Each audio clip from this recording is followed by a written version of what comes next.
Now,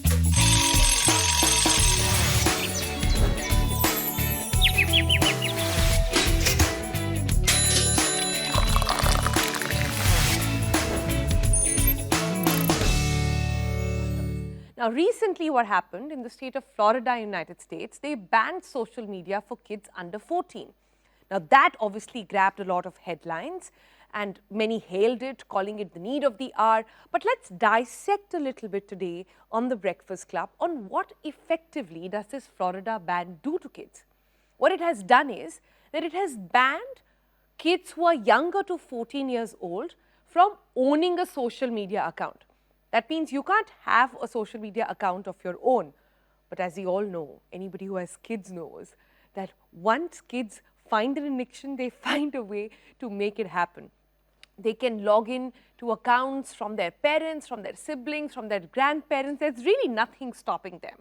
But we wanted to look at this story from an India lens, understand how it can be implemented, if at all, in India. If not, then holistically, what exactly is at risk when it comes to screen addiction in our kids?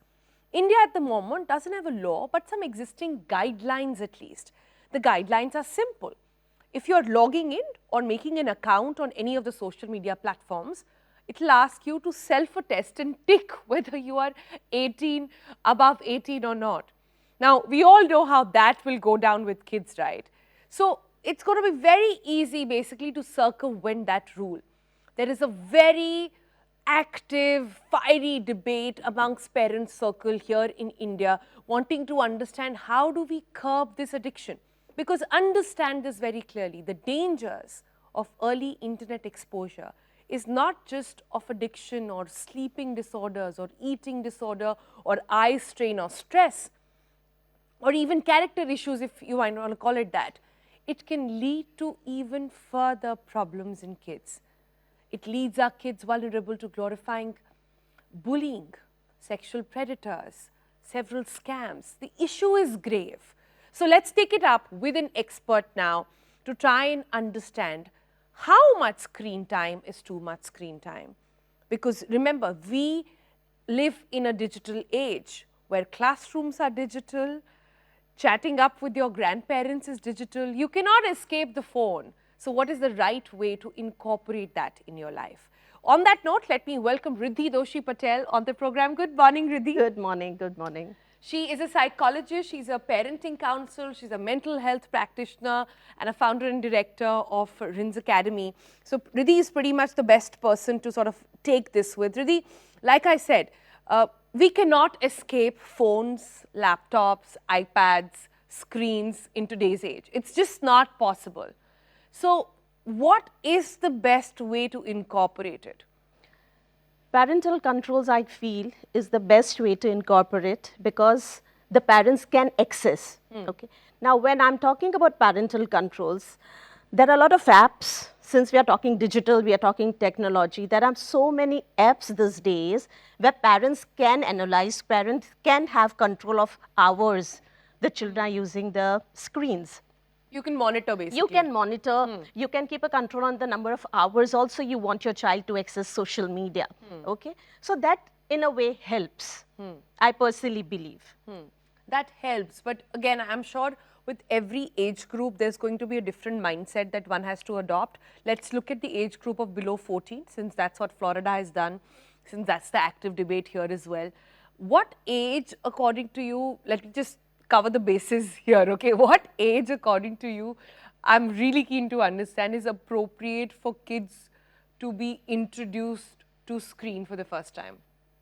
I would say not about 8 years. If you ask me as a child psychologist, not below 8. About 8, that too 40 minutes, 45 minutes, that too also for your education purpose. Okay. There are so many things parents can do with children rather than giving them a screen or replacing parenting with screens. So there are multiple things like involving children in creating menus, having family time when you analyze or you help your child to understand the responsibility associated with having more screen times. Or how do different social media impact you as a human being, you as a child. Okay. And the best thing is parents can only explain to children, nobody else. See, Riddhi, I'm a young mother as well, okay? So I have a lot to say about parenting and I feel very strongly about it. But let me just get this straight. You're saying not before 8 years of age should any child be exposed to screen. Not because the before 8. downside is very, very critical. Absolutely. It sort of hampers in character building altogether. And you're saying even after 8, only 45 minutes in a day. Absolutely, because I see parents that the children who are age 4 or 5 are given Instagram who are just scrolling reels, you know. They affect not only their mental health, their emotional health, their developmental issues. There are a lot of things that a child gets impacted. Also, the child's mind is very small, very chota. The exposure is less. They don't understand the impact, but it does. Yeah. And it's a huge impact. Yeah, we're seeing that in several ways, you know, eating disorders, like I said in my opening as well, sleeping disorders, not being able to express. Because Body image issues. Body image issues. So yeah, I see the best on social media. I see on Instagram that everybody is in good shape. Right? Everybody is having a happy life. So I start feeling, or I start comparing that, okay. I question my own life. Yeah. Absolutely. Right? That I don't have this facilities or this body shape I don't have, or I don't look that pretty. Obviously, it's going to impact a child. When it's impacting adults, it's going to impact a child as well. That's true. But let's talk about parenting. I would like to believe that no parent is trying to replace their presence with the device. Nobody wants to do that. The reality of our times is that we are just trying to get the job done. We are in nuclear families. The age-old concept of grandparents being there to look after at a time when parents themselves are at the peak of trying to, you know, make a living for themselves. They're working parents. All of that is happening. But one thing I see mothers struggle, and it's sad to say only mothers, I think fathers should also struggle a little bit, but mostly mothers struggle with is feeding the kid. And I think that's the time everybody says कि screen तो देना ही पड़ेगा. खाने के समय तो दिखाना ही पड़ेगा कोई कार्टून, वरना बच्चा खाना नहीं खाएगा. Right? It's bad, we know, but do you have a solution? Yes, absolutely. So while a mother is feeding a child, the best thing is that आप nursery rhymes गाओ. Okay, आप अपने बच्चे के साथ the food that you're making your child eat, talk about where the grains are coming from. So this is how you're going to help your child increase the general knowledge. अच्छा, आप कौन से state से वो grains आ रहे हैं? जैसे if you're making your child eat porridge, talk about wheat. Which states the wheat, you know, in our country wheat is grown. So this is how you are connecting with your child. You're replacing screen with your own self. It's a question of just getting a little bit involved. Okay, it's not difficult. It's no rocket science, I would say. I like what she's saying. She's saying basically, don't play any cartoons to them. Become that cartoon, okay? Become that one storyteller in front of your child. Yes, there are so many and ensure things. that you entertain your child and you don't have a screen entertaining your child. Absolutely. That's effectively what you're saying. Not entertaining, but getting a little more involved.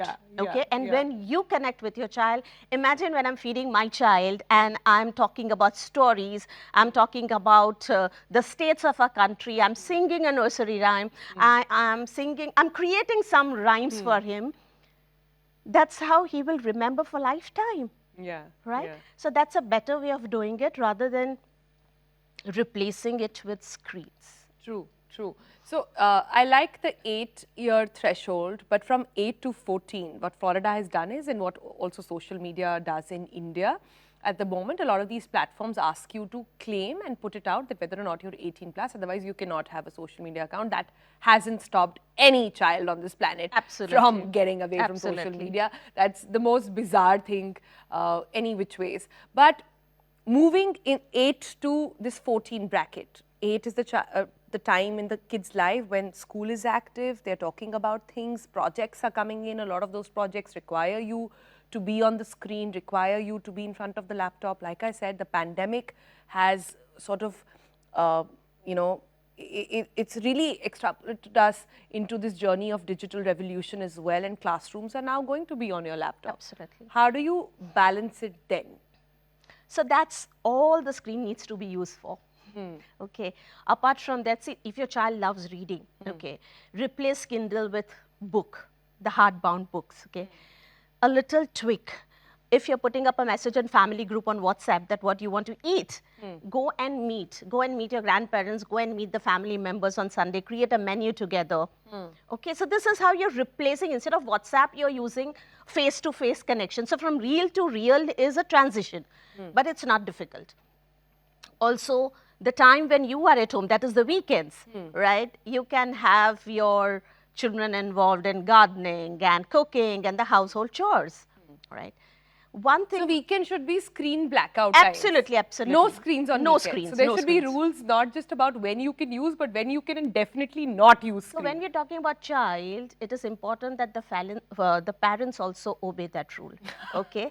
Because if we parents are constantly on mobile phone, the children are going to mirror us as parents. So evening, put your phone aside. Probably when your child sleeps and you want to just scroll or you want to check the WhatsApp, do it. But avoid in front of your children. Unless they are 14 or 15, where they know that the mother is going to work or the father is going to work, and this is a device helping them to connect with people for their work. Else it should be avoided. So weekend should be like Sunday, no phone day. Okay, this is something which I'm also trying to implement at my end. How's with that my going? How is that going? It's going good because either morning we go out for a walk together or we sit and have breakfast or we do gardening together, but there's no phone day. At least till 1:30, no phone. Right. So that's how you are connecting with your family, your child. You're creating a space for your child to talk about the whole week. Now, we all know that there has been so many tech solutions to how we navigate and help those who are visually impaired go about with their life. There are audiobooks, there are better facilities now being made, not to the extent that we want, but facilities at least being made in terms of navigating through road, etc. But have you ever thought about an infrastructure built purely for the blind? That's happened for the first time here in the country, and so happy to have the founder here with us of C Labs. Please join me in saying hello to Anand Sunecha. Anand joins us from Gandhinagar. Good morning, Anand, where he's built a really unique school for the visually impaired and for the blind. The school is designed for children who come from very, very remote villages and towns in Gujarat, but are very eager to learn. And they get this opportunity to live there, to be there in a surrounding that is designed, an infrastructure that is designed purely for them. So Anand, take us through. Firstly, I want to understand, it's called C Labs, but not the C one. So I want to understand, where does the name come from and how did you get down to designing an infrastructure for the blind? And this concept is so interesting because infrastructure is made to be seen, is made to be experienced. But how do you design something for people who will never see what you have built? It is so interesting. Thank you so much for having me here. First of all, C Lab is an architecture practice that I run in Ahmedabad. So we founded C Lab in 2015. Like any other architecture practice, we do different kind of projects. We do cultural buildings, we do institutions, housing, many other infrastructure. But this particular project, School for the Blind and Visually Impaired Children, also is a very distinct experience for us and very close to our heart. Just to give a quick idea about the project. So we were invited by Viren Joshi, the president of Service Association for the Blind, in 2017 to look at the current infrastructure of the school, which was running from a defunct primary school building from the government. They adapted to use as a school and the hostel facilities. So students were living on the ground floor, girls and boys, and on the first floor they were studying. And the students, as you mentioned, that they come from very remote villages and small towns of the state, Gujarat, and who has no financial capacity for the education. And over the period of time, the number increased, and there was a crunch in space. It was not in good condition, so many students have to live together in groups on the bunk beds. So that's where this idea came to being, that why don't we build the new school next to the existing building, and then we renovate the existing infrastructure into the hostel facility in its entirety, so that students can live comfortably and they can have better education facility. So that was the basic premise project through which it started. But Anand, how did you prep for this? Uh, I'm sure there was a lot of research into understanding what is it that they will feel. What are the other senses that you can tap onto if your sight is not there? Tell me a little bit about that process. True. Because generally our cities and buildings are designed to be navigated for the users who depend on the visual ability, right? It was very difficult for us to find good examples in the country that what about the infrastructure for the users who do not depend on the visual ability, but they depend on other senses like touch or smell or sound. So it was difficult, but I traveled across the country to see some good examples. But I could not find many specifically designed examples in the school. But we saw good schools like Victoria's Memorial School for the Blind. It has good facility. We have a Blind People Association here in Ahmedabad. Also, Prakash, the school for the girls, blind girls. So those were some examples that I saw. But I really wanted to get into more architecture part of it. So that's where I came across Perkins School for the Blind in United States, where Helen Keller and Laura Bridgman and Anne Sullivan, the stalwarts who studied there. Um, that's where I came across, and I worked there for 4.5 months. I showed my design to them, to the teachers who were teaching there for many years. I met very good researchers. They put me in touch to very good people who were expert in blind accessibility and infrastructure. So there were a lot of discussions. I showed my work to them. They gave me inputs, and there was a lot of good discussions. And also the school in Gandhinagar. Other aspect was that teachers and students also gave inputs in their design because they know their own space well than any of us. That how did they move? Yeah, So I of spent a lot course. of time. I spent a lot of time in Gandhinagar in the existing school, looking at how children move from one place to another. How do they identify things? How do they identify spaces?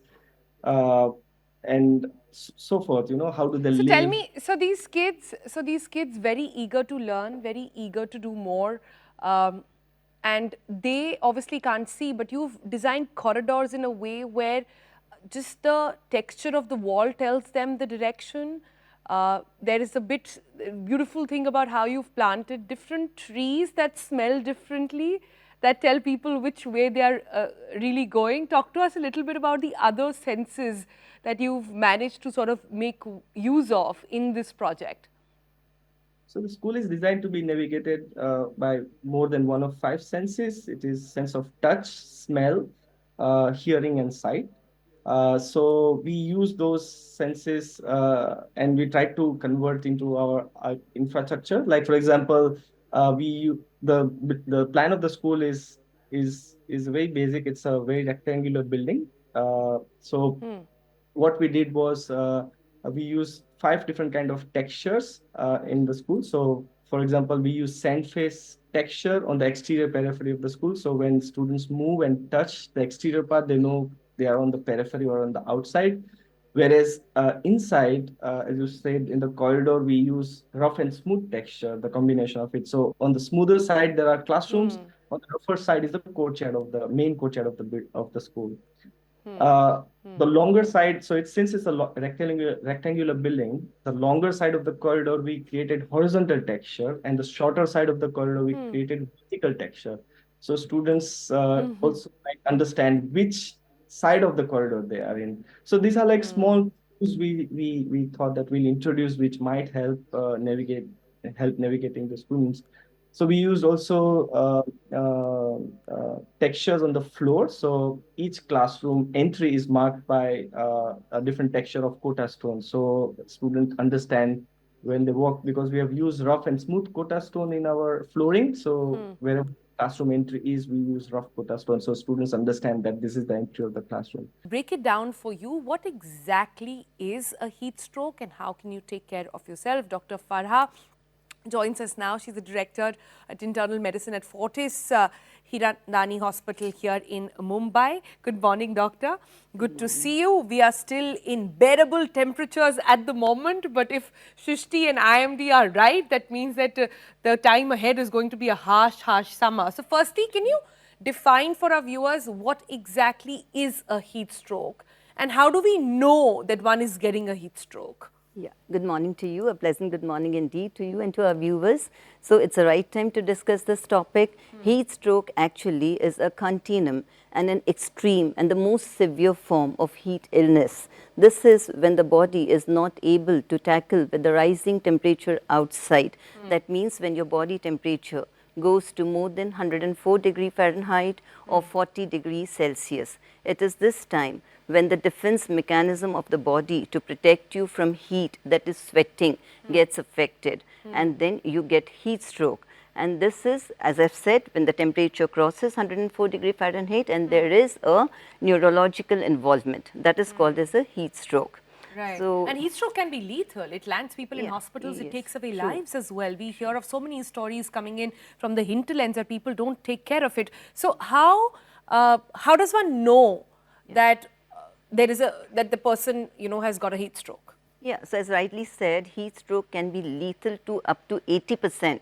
And if you handle it properly, accurately, on time, you can bring down that lethality percentage to less than 10%.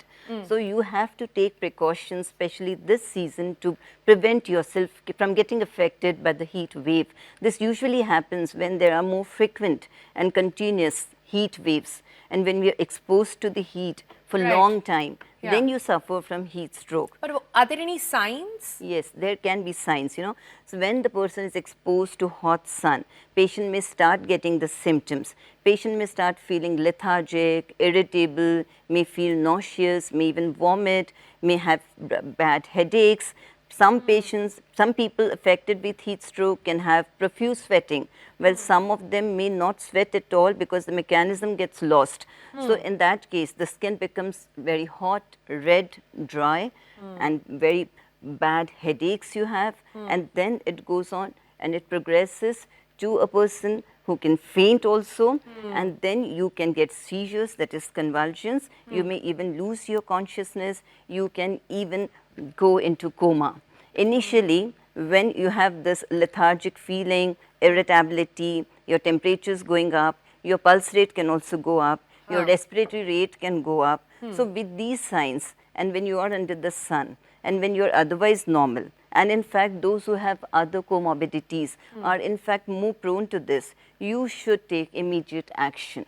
Right. Move to a cooler place and start rest of the things to prevent yourself from getting So affected you've further. got to control your body temperature, but you've also got to take care of your liquid intake, right? True. To ensure that you're not getting dehydrated. Yes. That's where it starts. Yes. So what should one do? So say somebody has to go out or kids have to go out, elders go out, nobody wants to stay in their houses, we Correct. want to venture. So one is to avoid definitely going out in peak sort of heat hours. That means in the afternoons, try and stay indoors as much as possible. But even if you have to step out, how much water should one really be drinking to keep a check? Yeah, so it's very important to keep yourself hydrated. Normal person without any comorbidities, where there is no fluid restriction advice, is supposed to drink 3 liters of water in a day. But if you are sweating, if you have nausea, vomiting, or if you have loose motions, you have to compensate that much extra amount. So you carry a water bottle with you.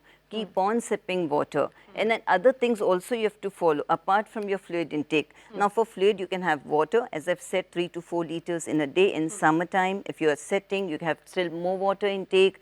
You can even have some juices. You can have even oral hydration solutions, because Like ORS. ORS, because when you sweat, you not only lose fluid, but you also lose electrolytes from the body.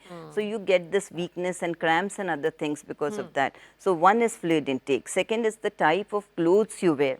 Preferably you should wear light colored, preferably white cottons. Why cotton I'm saying? Because one is, it is good for your skin.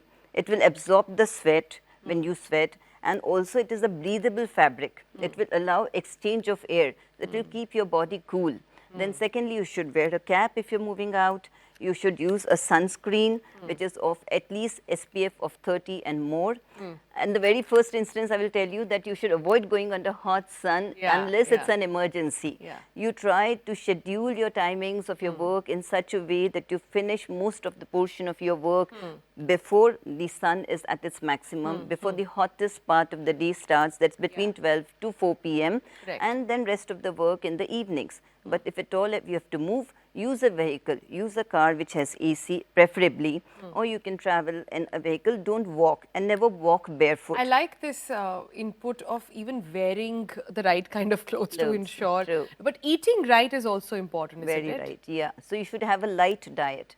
Hydrate yourself more. Have more of liquids and a light diet. If you have spicy food, masalas, curries and all, that will increase your metabolism further. That will add to your sweating. So that's not good for summers. You should have light diet. You should drink a lot of water and protect yourself from the direct effect of the sun. Who is known for giving a platform to overqualified housewives. Now, that term is pretty much self-explanatory, but what this female has done is that she went on to have a startup where she's giving a platform to all women who end up taking a break for some reason or the other because they become mothers, they step out of their professional life, and it's so difficult. We all know now it is so difficult to actually come back. So joining me on the program now is Sankari Sudhar. Hi, good morning. Hi, a very good morning. I'm so happy to be here today. Thank you.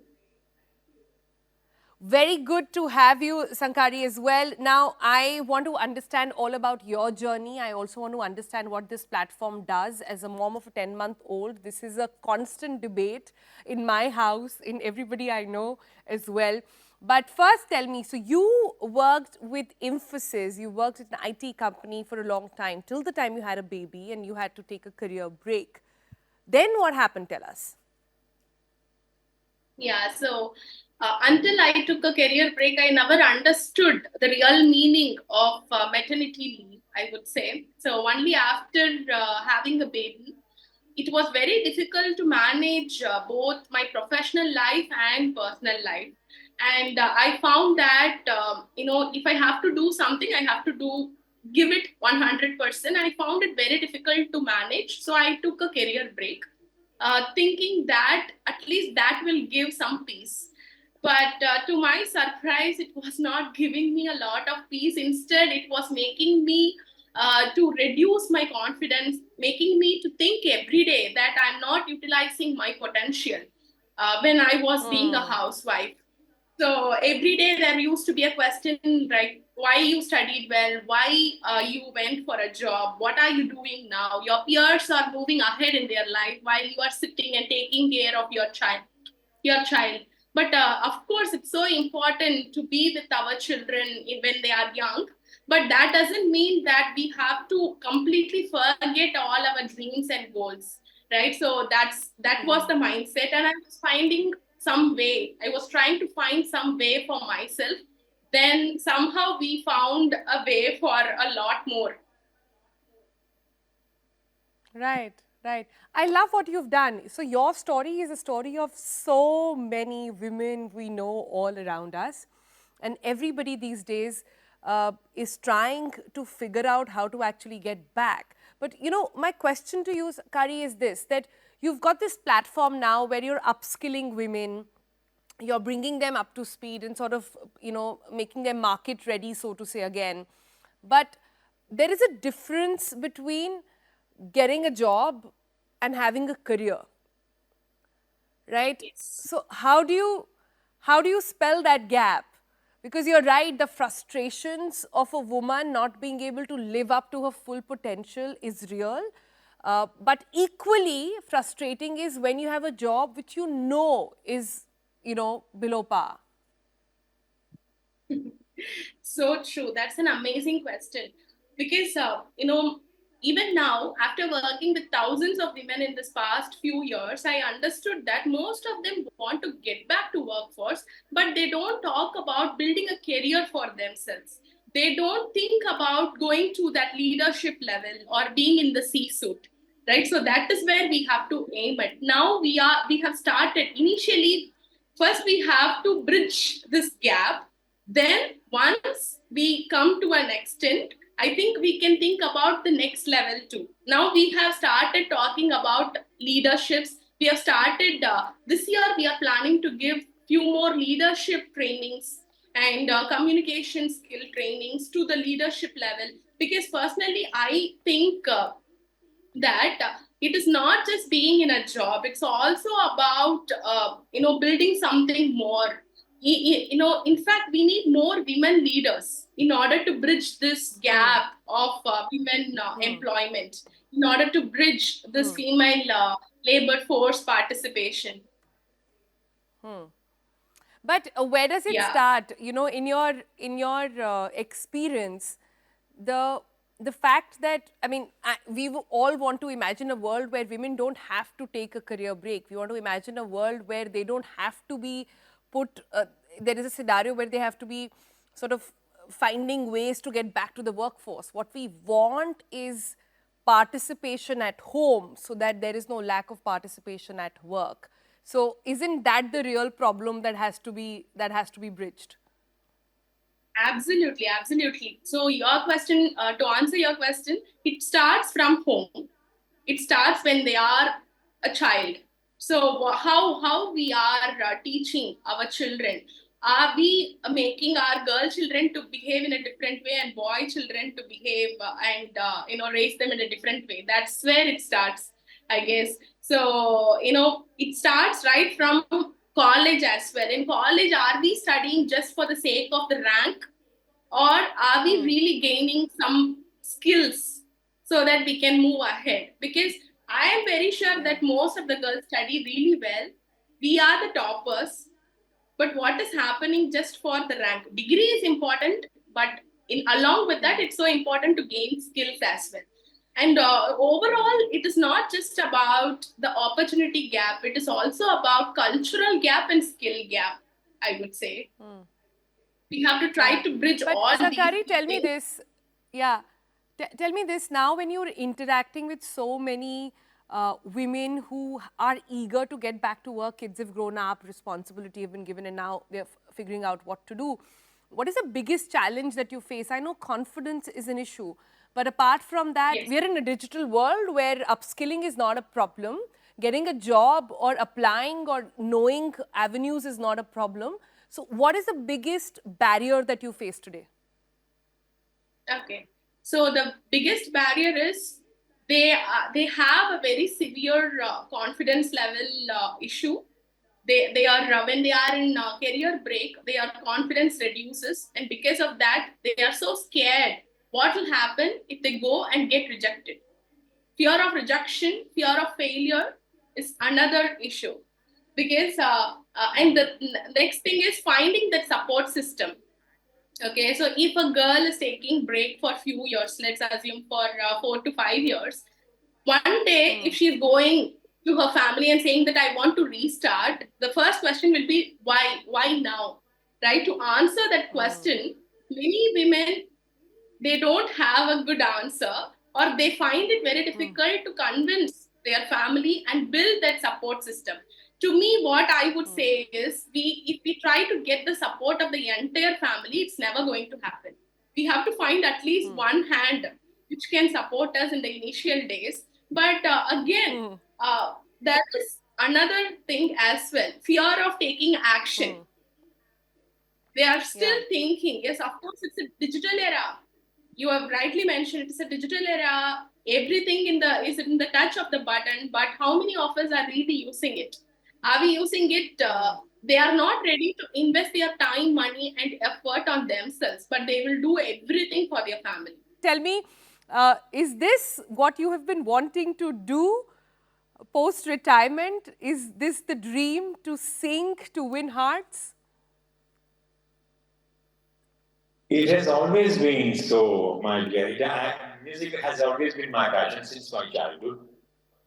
I took to stage only at the age of 17 when I was in college, and my singing grew as I entered the medical college. When I had been to Abu Dhabi, UAE rather. I always wanted to sing. Yes, as I said, it has been my passion to entertain people. Yeah, I loved how in that entire video, you end up talking about how ageist we are as a society. You say there are competition and music competitions for young people under 20, under 40, but nobody talks about those who are post-retirement and perhaps have all the time in the world to follow their dreams and passions finally. Yeah, that's true, isn't it? You don't find platforms for people like me, elderly people, to come and perform or compete. That's what I said. So now, so since we have you on the Breakfast Club, is there a song that you have in mind that would perhaps speak about people like you? People who love to sing and are wondering if there are more platforms out there? In my early, my late teenagers, I would say, in my 20s, I became popular in the medical college with one song that was not of Rafi Saab, it was of Talat Mahmood.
Want to understand from you, do you have a message for...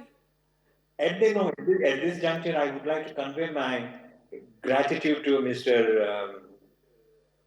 Anand Mahindra, whose tweet has become very popular these days, and people call me from various parts of the world. Thank you, sir. Thank you so much, Mahindra ji. But I want to understand from you, do you have a message for others like you who are singing at this age, who want to pursue different passions at this age? It's a sport, for someone it's singing for somebody else. What is your message to all those elderlies? I feel singing is akin to meditation. The 4-5 minutes when I sing a song, when I'm involved in the song, I'm out of this world. I don't know what's happening around me. That's very healthy. Everyone should sing, irrespective of what age you are in. Congratulations. What a fabulous movie. Everybody's talking about it. It's not just a standing ovation at, film festivals abroad, Toronto and the rest of the places, but here in India, people are talking such good things about it. Tell us, how's it been? How are you soaking it first? It's quite unbelievable. I'm still trying to kind of accept it. You know how it is, there's so much self-doubt when you're an artist, when you make something and you're like, really? Did you really like it? And people have sent me clips of people clapping in the cinema after watching the film. And it's so wonderful actually. The response has been really, I'm so grateful. It's been great. I'm soaking up lots of love. But you also took so long to finally do this. Yeah. So you're a screenwriter, you're a director, you're a producer, and all of it sort of came together with Lapata Ladies as well. Yeah. But after Dhobi got to this, it must have been quite a pivot. Yeah, it was a long wait, honestly, to find the right story. I feel like things fell into place when I landed on this story. It was then called Two Brides. And the story itself was so mazedar and chatpata, I really wanted to make it. I knew I wanted to change it and make it more fun and touch upon many sort of ideas and themes. But a story when it grabs you and doesn't let go, that's the ride to enjoy. And so even though it was a long wait, we found the story in 2018, Amir found it. And I started work on it in 2020. So it's been 4 years. But when it grabs hold of you, you just go, you enjoy the ride. Really had fun. So the movie is what? It's a tragi-comedy, right? Like, is that the genre? Not tragedy at all, actually. Unlike most films about women getting lost or, you know, mishaps of this kind.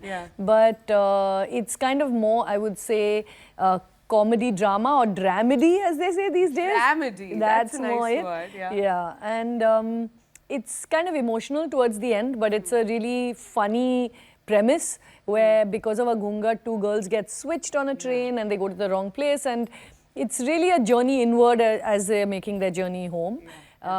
So yeah, it's got a lot of the metaphor of Lapata, you know. Unsaid struggle of women in that strata, a lot of unsaid biases that exist that really come out beautifully in the movie, and I think that's what's got people's heart as well. But we'll talk about the movie a little bit, then I want to move on to other stuff. But on the movie, what is the process like? I heard you rejected Amir also saying you don't fit this role at all. No, I didn't say he doesn't fit the role. I did. He actually did fit it very well. He did an audition. He properly wore the costume of a policeman and did the audition. So in that sense, we have it on tape to prove that he did it well. He was really good. What happened? We both felt, I mean, I initially, and then later Amir kind of came around and accepted it because we both felt like he was a bit too big a star for the role for a start, because the rest of the actors are all newcomers, and you know, it would have loaded that character with too many expectations. I mean, everybody would have known that this policeman to kuch karega. Amir Khan kar raha hai policeman. Kuch to hone wala hai, iska role kuch hai. Which I didn't want. I wanted you to kind of, to be unpredictable, to like sort of surprise you. And it had to be about the ladies. And it was really about the ladies. It's about these, and they're all really fresh and young, and you know, a star, automatically it becomes about the star. And secondly, I really thought Ravi Kishan would bring something very, very organic to the role, which Amir, as good an actor as he is, just feels like he's playing, you know him now. You know he's playing a role, whereas Ravi ji just feels natural. He was born to play Manohar, you know, Inspector Manohar, you know. So how was the decision taken to sort of, because it also is a very OTT realm of cinema, right? Yeah. So when did you guys decide that this is meant for the theatres and not for OTT? Amir and I, you know, this story has been a while in the making, and we actually started it during the lockdown, and actually COVID has changed the cinema sort of economics hugely, and OTTs are of course now in a much more commanding position as buyers of content or creators of content, and it was a big decision honestly, because it's the kind of story perhaps that easily could be put on OTT, because we will have a home on There's OTT such for sure. fabulous stuff on and OTT there's such these great days. things on OTT. Yeah. We did feel, one, that it is a theatrical experience because comedy does something to people. You know, when you're laughing together, or you're crying together, honestly, or you're getting scared together, these are theatrical things, you know, they're like a cinema experience. And laughs are contagious. One person starts laughing and everybody is laughing, you know. And I've heard how therapeutic and how fun it is to be in a cinema with other people when they're watching this film. So one is that, and the second is we really did make this film to travel as widely as possible and go to maybe people who don't have, you know, maybe the best OTT connection or even streaming connections. Having said that, it's true that today everything is available on platforms. So the idea was, let's try and reach it as far as possible, bring women in, bring people into the cinema, and have them sort of, it's a little bit of a collective sort of experience that the cinema does, which we both really value and want people to still have. Actually, quite resonate with laughing together and feeling scared together. It's somewhere, it is quite an experience. It's what cinema is meant for, honestly. It's like, you know, of course cinema is meant for visual spectacle, but it's the emotions that you share with so many people in a darkened theatre that are in many ways transformative, you know. When the penny drops and your penny drops for all of you together and everyone goes, together, it changes you in some way, you know. It's a different experience. So, Kiran, now tell me, I can't get over the fact that you're 50. She looks like what? She looks like 30. Like, who will say that? And you're at the top of your game. You have a family, you have a very modern family. Indeed. You have built a very beautiful relationship with people. The industry respects you today. Women in 50 have really arrived, haven't they? How is this space feeling like? You know, you always look at, we are so ageist ever since we are young, because I remember when I turned 20 being like, oh my God, I'm in my 20s. Then you turn 30 and you're like, oh my God, this is the end. And so every stage, I'm there. yeah, every stage you cross, you think, you know, this is it. I've left the best parts behind. And honestly, it's exactly the reverse. You know, when people say youth is wasted on the young, it's so true.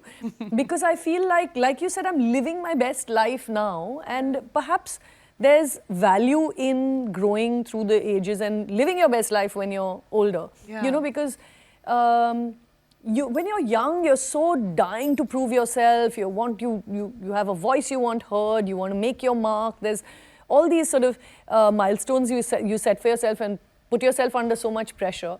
By the time you come into your 40s, you realize, you know what? I really want to do things that make me happy. I want to do things that are of value to other people, you know, and that lens kind of switches a little bit from towards you into outwards, and it changes your experience of life.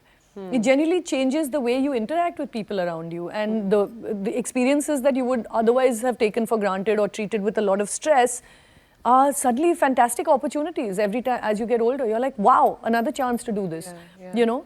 So yeah, I feel like grateful to be at this stage in my life where I can do things, and I'm working with wonderful people, and honestly, I feel like really responsible for being all you know, sort of giving people a platform who are older, because we are ageist as a world, you know, like we're always looking for young talent and always want to give young people an opportunity, and honestly, I just want to give talent a place. It doesn't matter at what stage, and in fact for women it's much harder once they've had kids to come back to work, to be relevant, to, you know, get back to a position where they you know, have some sort of say in things. It's a lot of women struggle for they feel like once you've had a baby or once you've gotten married, things are going to change, but it's just a phase, right? And you only realize it once you're over that. Things do change dramatically once you've had a child. It changes you entirely, and your life changes, and most women have to do all the heavy lifting.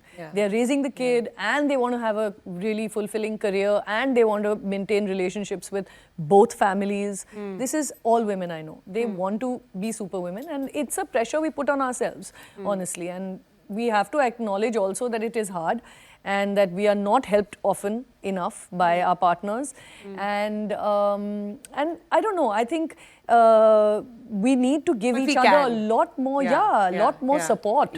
That's we true. must support each other, because it is harder for women, and we have to make more spaces for each other. But what's striking me right now is that Kiran is talking about being ageist. Kiran with her really cool hairdo, with colored hair, with like making the coolest cinema around, is talking about being ageist.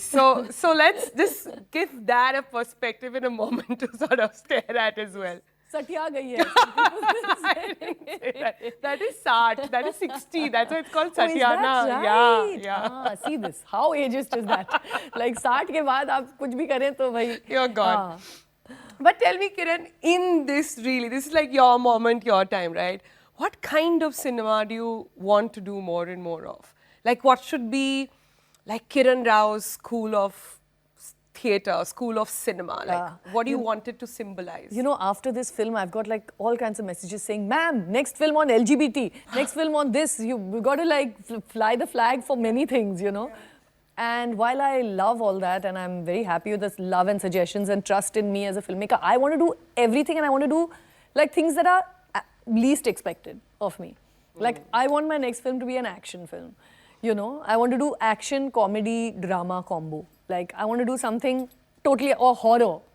Oh Lord. You know, I really want to do other stuff, because, you know, I really feel like, one is I want to push myself outside my comfort zone. I was still playing in drama. Of course, comedy is completely new, and I loved it. And I feel like when I'm challenged, I do a much better job than if I'm doing things that are safe, because then I'm overthinking everything. It's very close to home.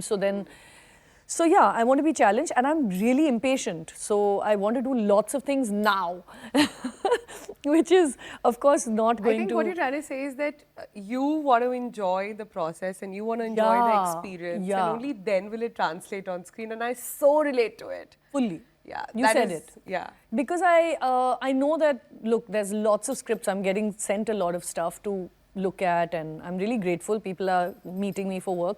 But until something does what Lapata did to me, which is grab me and say, make me, I don't want to do it. So I have a couple of stories that have done that, luckily, I'd like to say. So now, hopefully, I'll make them. Action. Yeah. That's going to be interesting. Action, my style. So the thing is, also cool thing is to be able to subvert all these genres and do them my way. So, yeah.